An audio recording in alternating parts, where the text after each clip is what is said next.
Me hono rānei te kōhanga reo me te kura kaupapa. Ko era tētahi o ngā take matua i matapaki hia i te hui a te runanga nui o ngā kura kaupapa Māori i Tāmaki Makaurau. Ahakoa e tautoko ana te nuinga o te whakamininga i tai atu ki te hui i te rānei i te whakaaro kia hono, kei roto ke i ngā ringaringa o ngā kai whakahaere i te kōhanga reo, te whakatau whakamutunga.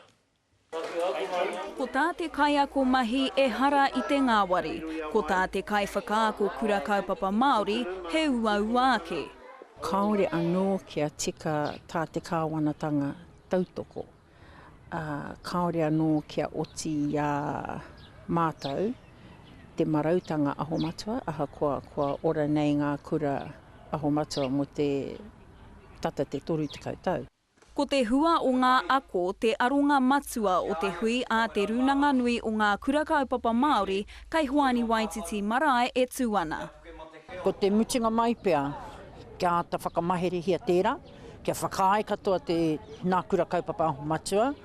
Tuarua, ko te whakatakoto hoki i tā mātou mahere aho matua.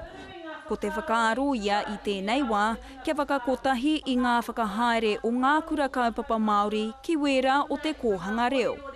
Kei te tautoko au i tērā whakaaro kia tū ngātahi ai te kaupapa Māori. Ko ngā mātua tunu nā kai ako tuata, hinari ka tautoko au kia hono rāua, hono paine.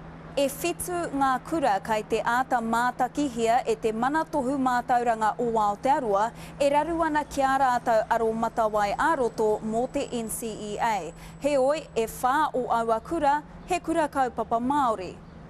Wai hoki, hei tā te manatohu mātauranga e pakari ana te katoa o aua kura kaupapa Māori ki te whakatika i a rātau anō.